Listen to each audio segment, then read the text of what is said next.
Hey everyone, this is Gene, and I'm a graphic designer and illustrator. Been working in the industry for about 15 years, and today we're going to do some more DIY art, and this is going to be with my mother's buttons. So don't you use my mom's buttons because she only has so many in her sewing kit, and I've already rated it. So there's probably not a whole lot left for you to work with. So maybe check your mom's sewing kit, and if she doesn't have any buttons, probably shouldn't tear any off of any clothes in the house that you want and just raid people's closets. So as you can see here, we have a ton of buttons. And what I also have with me is I have some ribbon, I have some glue, and I have some safety pins. So, man, there's so much that you can do with buttons. I'm only going to just barely touch on it today.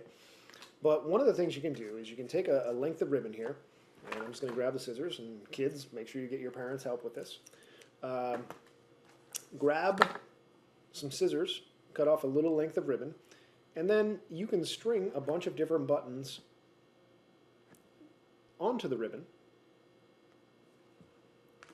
as I've done here, and you can space them out however you like. And the other cool thing is, since a lot of these buttons have several holes, you can loop it back in through the hole and basically lock the button into place.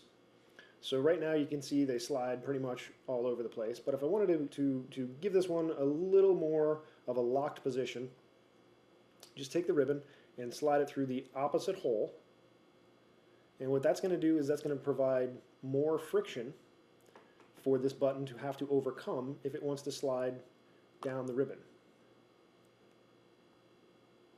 Just like that.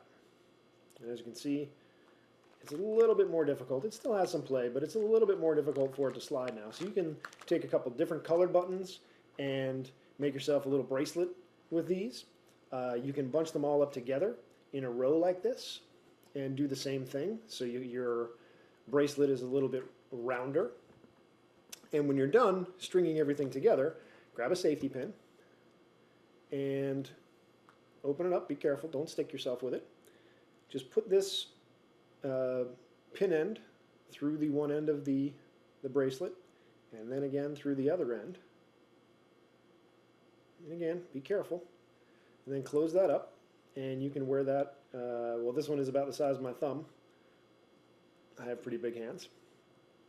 So you can wear that as a little button ring,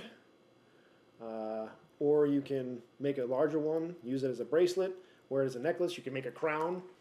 All sorts of things you can do. Other things you can do is you can add buttons to any of your drawings or paintings. Like, let's say you draw a picture of a person, you can just use our trusty glue stick and dab the paper a few times with some glue, and then actually glue buttons to his shirt where he would have buttons. Say if you're drawing a snowman or something, he'll have a couple of buttons right down the front there, or they could be eyes. There's all sorts of things you can do with buttons. So get a little experimental and just, have a little fun and see what you can do. All right, so there's some quick things that we can do using buttons, and these specifically are my mother's buttons. So thanks for watching. If you have any questions, let us know, and we'll see you next time.